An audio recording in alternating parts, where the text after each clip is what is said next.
कर्तुं यच्च प्रभवति महीम् उच्छिलीन् घ्रातपत्राम् तच्छ्रुत्वा ते श्रवणसुभगम् गर्जितं मानसोत्काः आकैलासाद्विसकिसलयच्छेदपाथेयवन्ता सम्पत्स्यन्ते नभसि भवतो राजहंसा सहाय कर्तुं यच्च प्रभवति महीम् उच्छिलीन् घ्रातपत्राम् महीम्। देखिए ऐसे इसका विच्छेद कीजिए। महीम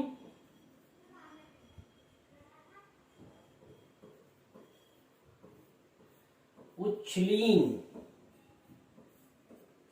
घ्रातपत्राम। महीम उच्छलीन घ्रातपत्राम कर्तुम प्रभवति। महीम उच्छलीन घ्रातपत्राम कर्तुम प्रभवति। क्या कर्तुम प्रभवति? गर्जितम श्रवण सुभगम गर्जितम। यक्ष मेघ से कहता है कि तेरा जो कानों को प्रिय लगने वाला जो गर्जन है, हे श्रवण सुभग, या फिर आपका जो श्रवण सुभग कानों को प्रिय लगने वाला जो गर्जन है, श्रवण सुभगम ते गर्जितम, तेरा जो गर्जन है वो क्या करता है? महीम, महीम अर्थात पृथ्वी, महीम अर्थात पृथ्वी, पृथ्वी को उच्छलीन घ्रातपत्राम, उठी हुई कंदलियों वाली, जो वर्षा के समय में जो पृथ्वी के अंदर जो छोटी छोटी छतरियां कुकुर मुत्ते उगाते हैं, तो पृथ्वी को मेघ का जो गर्जन है पृथ्वी को उच्छलीन घ्रातपत्राम, उन कंदलियों वाली, उठी हुई कंदलियों वाली बनाने के लिए मेघ का श्रवण सुभग, मेघ का जो गर्जन है पृथ्वी को इस प्रकार से उठी हुई कंदलियों वाली बना देता है। कहने का तात्पर्य है कि हे मेघ, ते श्रवण सुभगम गर्जितम, तेरे कानों को प्रिय लगने वाले गर्जन को सुन करके महीम उच्छलीन घ्रातपत्राम कर्तुम प्रभवति, पृथ्वी को तेरा जो गर्जन है वह पृथ्वी को उठी हुई कंदलियों वाली बना देता है, या उठी हुई कंदलियों वाली बनने के लिए प्रेरित करता है। ऐसा बनने के लिए कर्तुम प्रभवति, ऐसा प्रेरित करता है। और उसके बाद क्या कहते हैं? सबसे पहले इसका अन्वय देख लीजिए एक बार फिर से।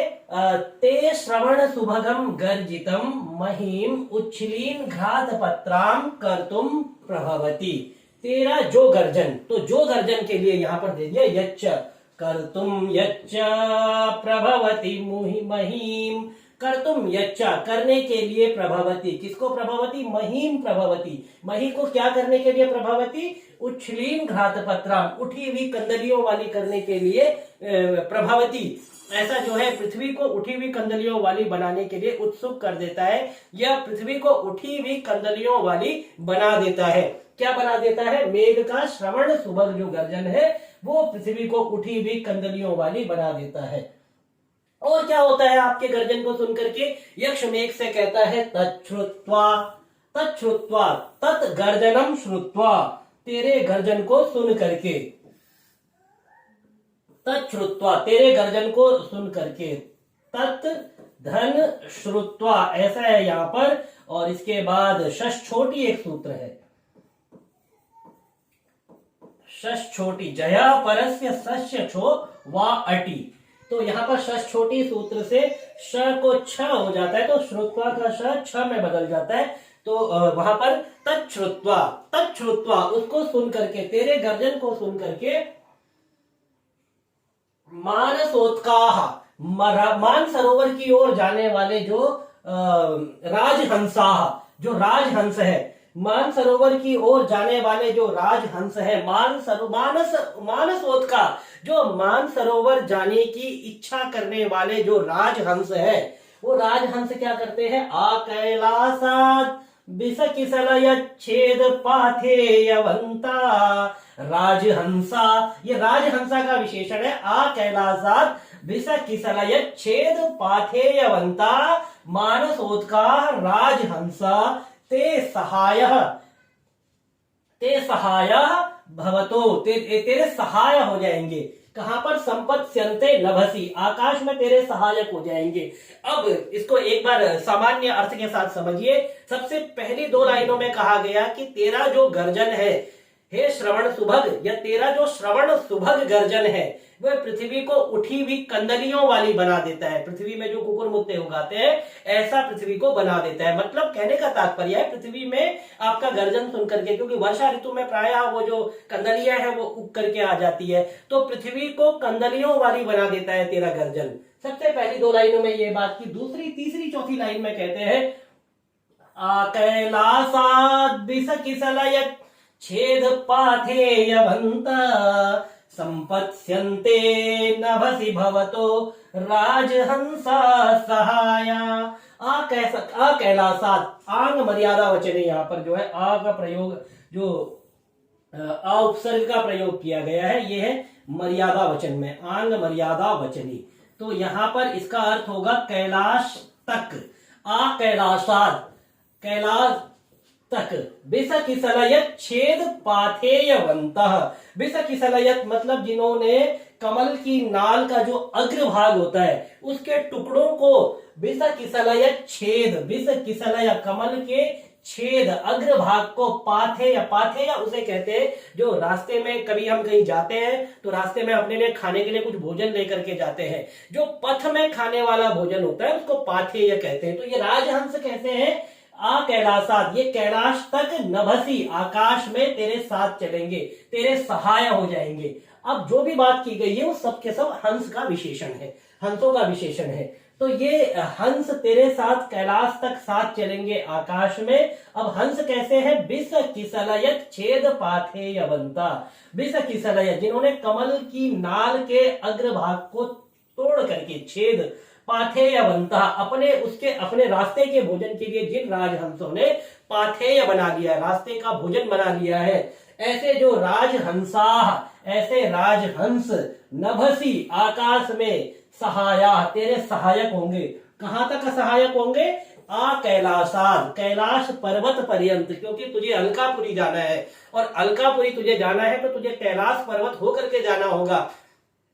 और कैलाश पर्वत में जो है, कैलाश पर्वत से आगे मानसरोवर झील है, वहां पर ये हंसों का जो है निवास स्थान है। तो ये हंस अभी यहाँ पर है, अब ये अपने निवास स्थान की तरफ जा रहे हैं, मानसरोवर की तरफ जा रहे हैं, क्योंकि कहा गया मानसोत्का, जो मानस मानस मतलब यहाँ पर मानसरोवर, तो जो मानसरोवर जाने के लिए उत्सुक है, ऐसे पाथेयवंता कमल नाल के अग्रभाग को पाथेय बनाकर ले जाने वाले राजहंस आ कैलासाद, कैलाश पर्यंत ते सहाया तेरे सहायक होंगे, संपत्स्यन्ते हो जाएंगे, या ऐसे तेरे सहायक हो जाएंगे। तो इस प्रकार मेघ को अकेले यात्रा न करना पड़े, यहाँ पर यक्ष या महाकवि कालिदास यक्ष के द्वारा मेघ को संबोधित करते हुए कहते हैं कि तुझे अकेला नहीं जाना पड़ेगा, तुझे हमने साथी भी दे दिए, अब तू जाएगा तो साथ में राजहंसा सहाया, राजहंसा ते सहाया संपत्स्यन्ते,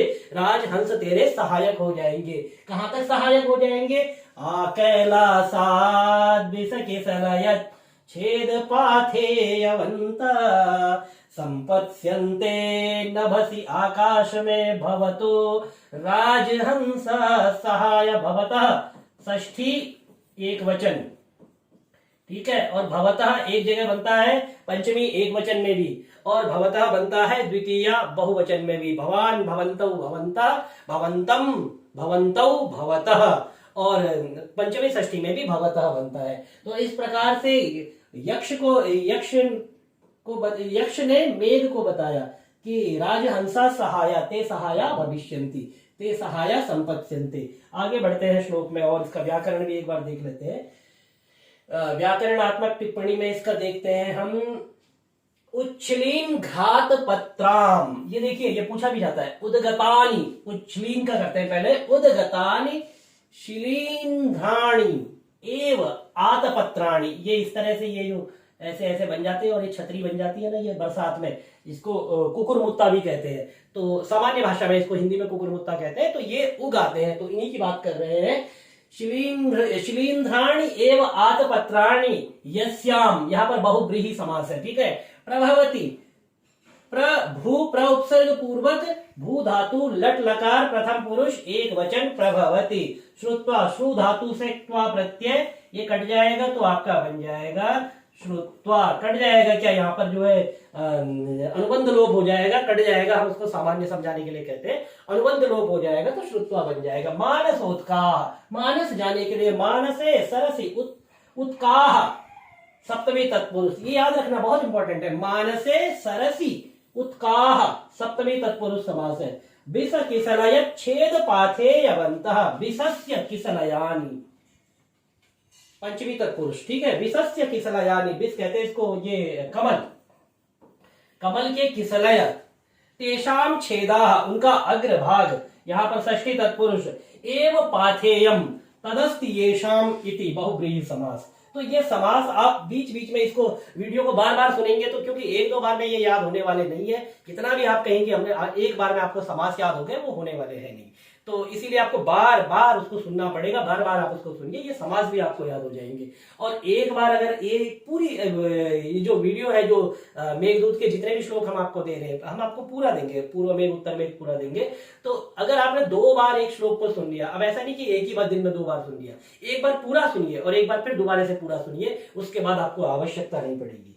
तो एव पाथेयम तदस्ति येषाम इति बहुब्रीहि समास। पाथेयवन्तः पथि साधु, पाथेयम पथि, भोज्यम तद्वन्तः पथि साधु, पाथेयम पथि भोज्यम तद्वन्तः। इसकी व्युत्पत्ति बताइए। नभसि, नभस शब्द से नपुंसक लिंग सप्तमी एकवचन का नभसि बनता है। नभसि जो है सप्तमी का एक वचन है। आकाश में तेरे सहायाः संपत्स्यन्ते, तेरे सहायक होंगे, ऐसा जो है यक्ष मेघ से कहता है, क्योंकि मेघ को उसे अलकापुरी भेजना है और वहां पे जाकर के उसको क्या कहना है, तन्वी श्यामा शिखरी दशना पक्वबिंबाधरोष्टि।